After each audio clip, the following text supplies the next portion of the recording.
Hi viewers, welcome to our channel. Rajinikanth గారి Jailer cinema ఎటువంటి sensation create చేసిందో ప్రత్యేకంగా చెప్పాల్సిన పని లేదు. అయితే ఇప్పుడు జైలర్ 2 కూడా ఆ షూటింగ్ అయితే నడుస్తూ ఉంది. నెక్స్ట్ ఇయర్ కల్లా రిలీజ్ అని చెప్తున్నారు. అయితే ఈ సినిమాకి సంబంధించి ఒక క్రేజీ అప్డేట్ బయటకు వచ్చింది. పార్ట్ 1లో ఎలాగైతే వెటరన్ యాక్టర్స్ ఉన్నారో ఇప్పుడు పార్ట్ 2లో కూడా ఉండబోతున్నారు. అది కూడా ఎవరో కాదు, మన టాలీవుడ్ నుంచి బాలకృష్ణ గారు అని చెప్పేసి ఒక న్యూస్ అయితే వైరల్ అవుతుంది. మరి నిజంగా బాలకృష్ణ గారు జైలర్ 2లో యాక్ట్ చేయబోతున్నారా, మరి ఏ విధంగా ఉంటుంది వీళ్ళ కాంబినేషన్, మరి ఎటువంటి సెన్సేషన్ క్రియేట్ చేసే ఛాన్సెస్ ఉన్నాయి. సో ఇప్పుడు ఇదే అంశం మీద డిస్కస్ చేయడానికి ప్రజెంట్ మనతో పాటు సీనియర్ జర్నలిస్ట్ నారాయణ రాజు గారు ఉన్నారు. వారితో ఒకసారి డిస్కస్ చేసి దీనికి సంబంధించిన వివరాలు తెలుసుకునే ప్రయత్నం చేద్దాం. నమస్కారం సార్. సార్, జైలర్ 1లో మనం చూసాము మోహన్ లాల్ గారు కానివ్వండి, శివరాజ్ కుమార్ గారు వాళ్ళిద్దరు కూడా ఉండడం, ఆ కేమియోస్ బాగా వర్కౌట్ అయ్యి సినిమా ప్లస్ అవ్వడం చూసాం. ఇప్పుడు పార్ట్ 2 కూడా నడుస్తూ ఉంది. అయితే పార్ట్ 2లో బాలకృష్ణ గారు ఉంటున్నారని చెప్పేసి ఒక వార్త అయితే వచ్చింది సార్. మరి నిజంగా బాలకృష్ణ గారు చేయబోతున్నారా, చేస్తే ఏ విధంగా ఉంటుంది సార్ వాళ్ళ కాంబినేషన్? యాక్చువల్గా ఈ regional cinema, pan India cinema అనే ఒక బ్రాండ్ వచ్చాక ఈ సినిమాల నిర్మాణ తీరే మారిపోయింది.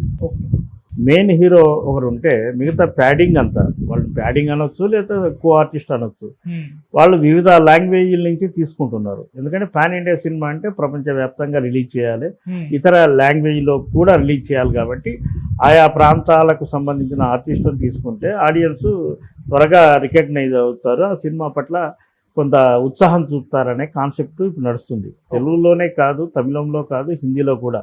ఇప్పుడు వార్ 2 అనే సినిమా అండర్ ప్రొడక్షన్లో ఉంది, మనకు తెలుసు కదా, హృతిక్ రోషన్. అందులో మన జూనియర్ ఎన్టీఆర్ యాక్ట్ చేస్తున్న విషయం తెలిసిందే. ఎన్టీఆర్ ఎంట్రీ ఆ విధంగా ఉంటుందని ఎవరు ఎక్స్పెక్ట్ చేయలేదు. ఆయన యాక్చువల్గా ఆయనకున్న ఫాలోయింగ్కు ఆయన నేరుగా ఒక హిందీ సినిమా చేయొచ్చు, కానీ ఒక గుడ్ ఎంట్రీ హృతిక్ రోషన్తో స్క్రీన్ షేర్ చేసుకుంటున్నారు. ఇది ఇందాక మనం చెప్పినప్పుడు ఈ పాన్ ఇండియా కాన్సెప్ట్లో భాగంగానే ఎన్టీఆర్ నార్త్కి వెళ్ళాడు. హృతిక్ రోషన్ కూడా తన సినిమాను సౌత్లో ప్రమోట్ చేసుకోవాలంటే ఎన్టీఆర్ లాంటి ఒక బిగ్ స్టార్ ఉండాలనేది ఆయన ఆలోచన. ఆ తర్వాత మిగతా సినిమాలు మనం ఏది తీసుకున్న కేజీఎఫ్ తీసుకుంటే మన అందులో సంజయ్ దత్ కనబడతాడు. రజనీకాంత్ సినిమా లేదా అంతకుముందు వచ్చిన కమల్ హాసన్ విక్రమ్ సినిమాలో కూడా చాలామంది ఆర్టిస్టులు, యంగ్ ఆర్టిస్టులు, కార్తీ, సూర్య లాంటి వాళ్ళు కనిపిస్తారు.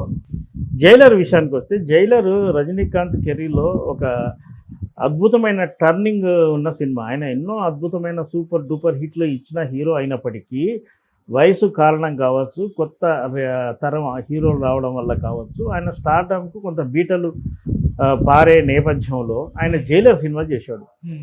సహజంగా ఏ రజనీకాంత్ సినిమా అయినా ఆయన క్యారెక్టర్ ఇంట్రడ్యూస్ అప్పుడే సాంగ్ పెడతారు, ఆయనకు హీరోయిన్ పెడతారు, ఒక విలన్ను, ఒక కమెడియన్ను, ఇలా ఒక ప్యాటర్న్లో ఆయన fix pattern, commercial mass hero కాబట్టి. కానీ జైలర్లో మనకేమేం కనిపించవు. ఆయన ప్రజెంట్ ఏజ్కి తగినట్టుగా ఒక క్యారెక్టర్, రిటైర్డ్ జైలర్ క్యారెక్టర్ అది. ఆ క్యారెక్టర్ ఆయన ఒప్పుకోవడం గొప్ప విషయమే, ఒప్పించిన డైరెక్టర్ది గొప్ప విషయమే, చూసిన జనాలది గొప్ప విషయం. రజనీకాంత్ ఇలా ఉండాలనేది ఒక ఇమాజినేషన్ ఉంటుంది. దానికి భిన్నంగా ఉన్నప్పటికీ కూడా ఆ సినిమాను సక్సెస్ఫుల్గా చూపించారు. దాదాపుగా 500 కోట్ల పైబడి అది ఆ సినిమా రెవెన్యూ తెచ్చినట్టుగా మనకు తెలుస్తుంది. అయితే రజనీకాంత్కు సపోర్ట్గా కథ ప్రకారం శివరాజ్ కుమార్ క్యారెక్టరు, మోహన్ లాల్ క్యారెక్టర్లు, జాకీ షరీఫ్ క్యారెక్టర్లు అవసరమయ్యాయి కాబట్టి వాటిని ఉపయోగించుకున్నారు. అలాగే విలన్గా ఇంకో ఎంటర్టైన్మెంట్ క్యారెక్టర్గా మన తెలుగు ఆర్టిస్టు సునీల్ కూడా ఉన్నాడు. ఇదంతా ఫార్మేట్ వర్కౌట్ అయ్యే సినిమా పెద్ద హిట్ అయ్యింది. ఇప్పుడు జైలర్ 2 వచ్చేవరకల్లా ఆల్రెడీ సక్సెస్ఫుల్ ఫార్మేట్ వాళ్ళ చేతిలో ఉన్నప్పుడు ఇంకా కొత్తదనం ప్రయత్నించారు. అంటే మళ్ళీ శివరాజ్ కుమార్ లాంటి ఆర్టిస్ట్ను పెడితే మొనాటమీ అవుతుంది కాబట్టి సౌత్ నుంచి, ముఖ్యంగా తెలుగు నుంచి బాలకృష్ణ లాంటి స్టార్ను తీసుకుంటే బాలకృష్ణకు కూడా వ్యక్తిగతంగా రజనీకాంత్తో మంచి సత్సంబంధాలు ఉన్నాయి. కాబట్టి బాలకృష్ణ లాంటి ఒక ఆర్టిస్టుని తీసుకుంటే కాంబినేషన్ బాగుంటుంది అనే ఆలోచన వాళ్ళకు ఉండొచ్చు. మరి బాలకృష్ణ యాక్చువల్గా ఇంకో హీరో సినిమాలో ఇలా మెరిచి అలా మాయమయ్యే క్యారెక్టర్లు ఆయన నా దృష్టిలో మాత్రం చేసినట్టు గుర్తులేదు. తండ్రితో పాటుగా నటించిన సినిమాల్లో, తండ్రి సినిమా కాబట్టి కొంతసేపు మెరిసాడు తప్ప వేరే హీరో సినిమాల్లో ఆయన స్పెషల్ అపియరెన్స్ ఇచ్చిన సందర్భాలు చాలా తక్కువ.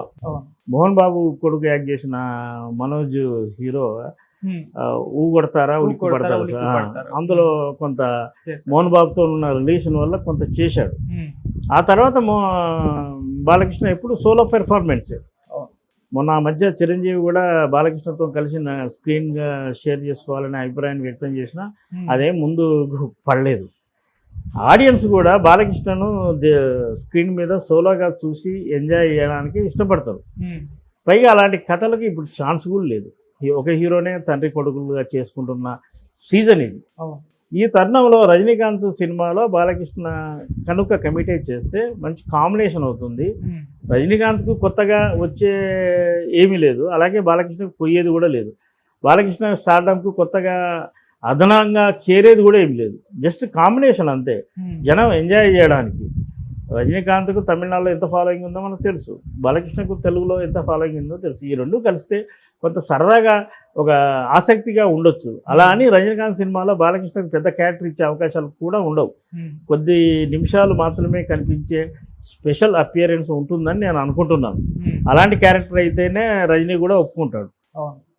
మొత్తం రజనీకాంత్ తనకు ఈక్వల్గా ఇంకో క్యారెక్టర్ను పెట్టడానికి ఆయన కూడా అంగీకరించే అవకాశాలు తక్కువ. అలాగే ఇప్పుడు కూలీ అనే సినిమాలో రజనీకాంత్ దాంట్లో మన నాగార్జున యాక్ట్ చేస్తున్నాడు కదా, అది విషయం తెలిసిందే. అలాగే అండర్ ప్రొడక్షన్లో చిరంజీవి సినిమా కూడా ఉండబోతుంది. అనిల్ రావిపూడి డైరెక్టర్, అలా వెంకటేష్ లేదా మరో హీరో నటించే అవకాశాలు కూడా ఉన్నాయని మనకు వినిపిస్తుంది. ఇప్పుడు టోటల్ ఇండియన్ సినిమాలో ఒకే సినిమాలో ఒక హీరో, ఇద్దరు హీరోలు, ముగ్గురు హీరోలు క్యారెక్టర్లు లెంత్ లేకున్నా సరే కనిపించే సీజన్ ఇప్పుడు నడుస్తుంది.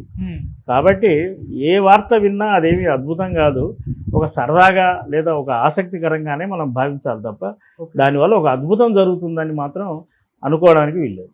అంటే ఇలా పెడితే ఎక్స్పెక్టేషన్స్ ఆడియన్స్తో రీచ్ అవుతాయి, పెరిగిపోతాయి అన్న ఒక ఇంటెన్షన్ ఉండే పెడుతున్నారా సార్? ఇప్పుడు మల్టీ స్టార్ సినిమా అంటే ఉదాహరణకు రజనీకాంత్ మీద ఒక 500 కోట్ల బిజినెస్ అవుతుంది అనుకుంటే ఆయనకు అదనంగా ఇంకో హీరో చేరినప్పుడు ఇంకో 200 కోట్ల బిజినెస్ ఎక్కువ కావాలి. అప్పుడు అది కాంబినేషన్, దానికి వాల్యూ ఉంటుంది. అదే 500 కోట్ల బిజినెస్ అయినప్పుడు పక్కన ఏ స్టార్ ఉన్నా ఒకటే. అలాగే బాలకృష్ణ సినిమాలో తెలుగులోనే తీసుకుంటే ఆయనకు రేంజ్ ఫిక్స్, ఇక్కడ కొంత మార్కెట్ ఉంటుంది. బాలకృష్ణ ఇంకో కాంబినేషన్లో చేసినా మార్కెట్ అంతే ఉంటుంది. ఆడియన్స్లో లేదా పంపిణీదారుల్లో లేదా ఓపెనింగ్స్ వస్తాయని ఎగ్జిబిటర్లో ఉండే ఆసక్తి జనాల్లో కూడా కొంత క్యూరియాసిటీ ఉండే అవకాశాలు ఉంటాయి. అంటే రజనీకాంత్తో బాలకృష్ణ స్క్రీన్ షేర్ చేస్తున్నాడు, బాలకృష్ణ క్యారెక్టర్ ఎలా ఉండబోతుంది అనేది కొంత సరదాగా ఉండొచ్చు, లేదా ఓపెనింగ్స్ హెల్ప్ కావచ్చు. అంతమించి అద్భుతం అయితే జరగదు. ఓకే సార్, ఇలా కేమియో రోల్ చేయడం లేకపోతే ఒక ఇంపార్టెంట్ రోల్ సీనియర్ యాక్టర్స్ ఈ విధంగా సినిమాల్లో చేయడం అంటే ఒకప్పుడు ఉండేది, ఆ తర్వాత తగ్గిపోయింది, మళ్ళీ ఇప్పుడు స్టార్ట్ అయింది అని అంటున్నారు. అంటే 90s టైంలో ఉండేవి, ఇప్పుడు మళ్ళీ పెరిగిపోయాయని చెప్తే దీన్ని ఏ విధంగా చూడొచ్చు ఎన్విరాన్మెంట్ సినిమా? 90s టైంలో ఇద్దరు హీరోల సినిమాలు చాలా వచ్చాయి మనకి. రామారావు, నాగేశ్వరరావు, కృష్ణ, శోభన్ బాబు, కృష్ణరాజు, ఇలా చాలా సినిమాలు వచ్చాయి. అయితే ఆ సినిమాలన్నింటిలో చెరి సగం అనే విధంగా ఉండేది. పాటలు ఈయనకు 2 ఉంటే ఆయనకు 2, హీరోయిన్ ఆయనకు స్టార్ హీరోయిన్ ఉంటే ఈయనకు స్టార్ హీరోయిన్, ఫైట్స్ కూడా 2 ఇలా ఒక తూకం వేసినట్టుగా క్యారెక్టర్లు ఉండేది. ఎక్కువగా మల్టీ స్టార్ సినిమాలు చేసిన ఘనత సూపర్ స్టార్ కృష్ణకే చెందుతుంది. ఆయన రామారావు, నాగేశ్వరరావు, శోభన్ బాబు, కృష్ణరాజు ఇలా అందరి హీరోల కాంబినేషన్లో చేసిన ఏకైక మల్టీ స్టార్ హీరో కృష్ణ గారే. ఆ రోజుల్లో నిర్మాణమైన విధంగా ఈరోజు కావట్లేదు. అంటే అక్కడ ఈక్వల్ క్యారెక్టర్లు ఉండేదారు. ఈరోజు అలా కాదు, ఒక స్పెషల్ అపియరెన్స్గానే ఉంటుంది తప్ప బ్యాలెన్సింగ్గా ఉండట్లేదు. ఏదో ఆ హీరోకు కథ ప్రకారం ఏదో ఒక సందర్భం వస్తే 2 నిమిషాలు, 3 నిమిషాలు, 5 నిమిషాలు తక్కువని మెరిసి కనపడి కొంత హడావుడి చేసి వెళ్ళిపోయే పాత్రలే ఉంటున్నాయి తప్ప ఈక్వల్గా స్క్రీన్ షేర్ చేసుకుంటున్నట్టుగా మనకు కనిపించట్లేదు. బహుశా వార్ 2 దీనికి మినహాయింపు ఉండొచ్చు, ఎందుకంటే అందులో హృతిక్ రోషన్తో పాటు ఎన్టీఆర్ కూడా హీరోలని అంటున్నారు. ఇద్దరి సమాన పాత్రలు అయి ఉంటాయి అందులో. ఈ సౌత్లో మాత్రం ఇవన్నీ స్పెషల్ అపీరెన్స్ అనాలి వీటిని, అంతే తప్ప మల్టీ స్టార్ అనేందుకు కూడా అవకాశం లేదు. అలా ఆల్రెడీ ఎన్టీఆర్ గారు ఒక మల్టీ స్టార్ చేశారు RRR. ఆ టైంలో కాస్త అంటే ఎన్టీఆర్ గారు ఫ్యాన్స్ అప్సెట్ అయ్యారని చెప్పేసి న్యూస్ వచ్చింది. సో ఇప్పుడు మళ్ళీ హృతిక్ రోషన్ గారితో కలవడం, మరి అది కానీ ఒకేలా రోల్ తక్కువగా ఉంటే ఆడియన్స్ యాక్సెప్ట్ చేస్తారా సార్ ఎన్టీఆర్ గారు అభిమానులు? ఇప్పుడు మల్టీ స్టారర్ RRR విషయానికి వస్తే చాలామంది ఎన్టీఆర్కు నాకు తెలిసి ఇటు తెలుగు ఆడియన్స్ మాత్రమే భావించారు. కానీ హాలీవుడ్ స్థాయిలో ఆ తరహా పాత్రను వాళ్ళు కొత్తగానే చూశారు. ఓకే. ఎన్టీఆర్దే అండర్ ప్లే క్యారెక్టర్, దానికి ఆదరణ ఎక్కువ లభించింది. ఇప్పుడు రామ్ చరణ్ చేశాడు ఆ హడావుడి పోలీస్ డ్రెస్సు, పోలీస్ క్యారెక్టర్, ఇలాంటి క్యారెక్టర్లు అనేక సినిమాలో మనం చాలామందిని చూసాం. కానీ ఇంటర్నేషనల్గా రిలీజ్ అయిన RRRలో ఎన్టీఆర్ పాత్ర మీకు కొత్తగా ఉంటుంది. అండర్ ప్లే క్యారెక్టర్ అది. ఆ డ్రెస్సింగ్ కావచ్చు, ఆయన లక్ష్యం కావచ్చు, ఆయన సాధించింది కావచ్చు, అది హాలీవుడ్ హీరోయిన్తోనే ట్రాక్ కావచ్చు, ఇవన్నీ కొత్తగా ఉంటాయి. కాబట్టి ఎన్టీఆర్కే అంతర్జాతీయ స్థాయిలో మంచి గుర్తింపు వచ్చిందనేది నా అభిప్రాయం. ఓకే. ఇక ఇక్కడికి వచ్చేవారు కల్లా, ఇప్పుడు మనం ఇందాక RRR సినిమా అన్నప్పుడు ఎన్టీఆర్ రామ్ చరణ్ కాకుండా మనకు ఇంకో హీరో ఉన్నాడు, ఆయన రాజమౌళి. ఇక్కడ అలా కాదు. హృతిక్ రోషన్తోనే స్క్రీన్ షేర్ చేసుకునే ముందు మాట ముచ్చట అన్ని పడకబందీగా అయ్యాకే ఇది కమర్షియల్ పిక్చర్. కాబట్టి RRRకు కొందరు భావిస్తున్నట్టుగా వచ్చిన ఇబ్బందులు ఇక్కడ వచ్చే అవకాశాలు చాలా తక్కువ. ఎన్టీఆర్ డ్యాన్స్ పెర్ఫార్మెన్స్ ఇంకా అద్భుతంగా ఉంటుందనే టాక్. హృతిక్ రోషన్ కూడా అద్భుతమైన డ్యాన్సర్. దానికి ధీటుగానే ఎన్టీఆర్ను తీసుకున్నప్పుడు ఎన్టీఆర్ ఏ విధంగా పెర్ఫార్మెన్స్ చేస్తాడు, ఎన్టీఆర్ యాక్షన్ ఎలా ఉంటుంది, డ్యాన్స్ ఎలా ఉంటుంది అనేది పక్కాగా వాళ్ళకి తెలుసు. కాబట్టి ఆ ఈక్వల్ లో ఏమాత్రం తగ్గకుండా ఎన్టీఆర్ పాత్ర ఉంటుందని మనం ఖచ్చితంగా అంచనా వేయచ్చు. Right. Thank you so much sir.